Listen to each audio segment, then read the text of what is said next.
میں نے اپنے جتنے بھی ولاگ کیے ہیں پاکستان تحریک انصاف اور اسٹیبلشمنٹ کے درمیان، ان میں نے کہا تھا کہ جب تک عمران خان کی اسٹیبلشمنٹ کے ساتھ ڈیل نہیں ہوگی، عمران خان کو رہا نہیں کیا جائے گا، عمران خان کو نہیں چھوڑا جائے گا، عمران خان کو بری نہیں کیا جائے گا۔ لیکن جو ہمارے کچھ یوٹیوبر حضرات ہیں وہ جناب جب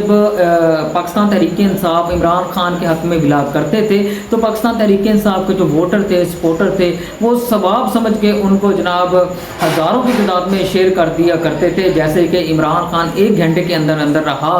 ہو کر جو ہے وہ جیل سے باہر آ جائیں گے۔ لیکن میں بار بار کہتا رہا کہ جب تک پاکستان تحریک انصاف کے چیئرمین عمران خان کی اسٹیبلشمنٹ کے درمیان جو ہے اسٹیبلشمنٹ کے ساتھ جو ہے وہ ڈیل نہیں ہوگی، اس وقت تک جو ہے وہ عمران خان رہا نہیں ہو سکتے، عمران خان کو رہا نہیں کیا جا سکتا۔ ہم نے ماضی میں دیکھا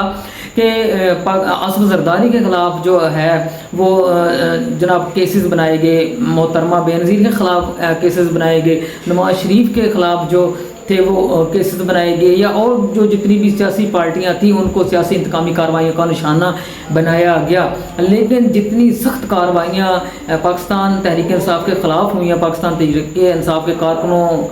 ووٹروں، سپورٹروں اور پاکستان تحریک انصاف کے ممبر قومی اسمبلی، ممبر صوبائی اسمبلی کے خلاف ہوئی ہیں، اتنی جو سیاسی انتقامی کارروائیاں ہیں ہم نے ماضی میں نہیں دیکھا کہ اتنی سخت کارروائیاں جو ہیں وہ جناب کسی دوسری سیاسی جماعت کے خلاف کی گئی ہوں۔ آپ نے دیکھا ہے کہ پورا پاکستان جانتا ہے، عوام جانتی ہے کہ جس طرح پاکستان تحریک انصاف کی خواتین کو جیلوں میں ڈالا گیا، ان کے خلاف سیاسی انتقامی کارروائیاں کی گئی، چادر و چار دیواری کا جو تقدس تھا پامال کیا گیا، 10 سال قید جو تھی ان کو کی سزا جو تھی وہ سنائی گئی، یا ڈاکٹر یاسمین راشدہ جو ہے اور اس کی مثال جو ہے وہ آپ کے سامنے ہے۔ لیکن اس کا سراسر فائدہ کس کو ہوا؟ اس کا سارا جتنا بھی فائدہ تھا اسٹیبلشمنٹ کو ہوا، پاکستان کے ادارے تباہ ہوئے، سیاسی جماعتوں کو جتنا بھی نقصان تھا وہ ہوا، سیاسی جماعتوں کو جو فائدہ تھا وہ برائے نام ہوا۔ سیاسی جماعتوں کو فائدہ صرف اتنا ہوا کہ جو بھی سیاسی جماعت تھی وہ اسٹیبلشمنٹ کی مدد سے جناب وہ اقتدار میں آئی۔ اب نواز شریف کی اگر ہم بات کریں تو نواز شریف اس وقت کی صورتحال جو ہے وہ میں آپ کو بتاتا ہوں کہ نواز شریف جو ہے اسٹیبلشمنٹ کے بہت سخت خلاف ہے۔ اسٹیبلشمنٹ نہیں چاہتی کہ جو نواز شریف ہیں وہ اپنی سیاست کو جاری رکھ سکیں۔ اس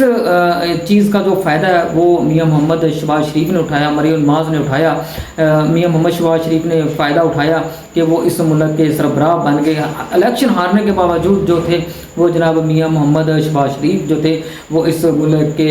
سربراہ بن گئے۔ اب پوزیشن یہ ہے، سوشل میڈیا پر بھی بہت ساری چہم گوئیاں ہو رہی ہیں کہ جب تک جو جناب عمران خان اور اسٹیبلشمنٹ کے درمیان جو ڈیل ہے وہ فائنل نہیں ہوگی، اس وقت تک جو ہے وہ جناب عمران خان کو رہا نہیں کیا جائے گا۔ آپ نے دیکھا سوشل میڈیا پر جو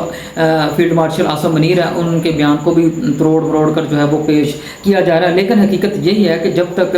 عمران خان اور اسٹیبلشمنٹ کے درمیان جو ہے وہ ڈیل فائنل نہیں ہوتی، صلح نہیں ہوتی، اس وقت تک عمران خان جو ہے وہ جیل میں ہی رہیں گے، اس وقت تک ان کو رہا نہیں کیا جائے گا۔ چاہے یوٹیوبر اپنا گلا دن کو پھاڑتے ہیں، رات کو پھاڑتے رہیں، دن رات جو ہے وہ عمران خان کو رہا کر سوتے رہیں، اس وقت تک جو ہے عمران خان کی رہائی ممکن نہیں ہے جب تک عمران خان اور اسٹیبلشمنٹ کے درمیان جو ہے وہ جناب ڈیل فائنل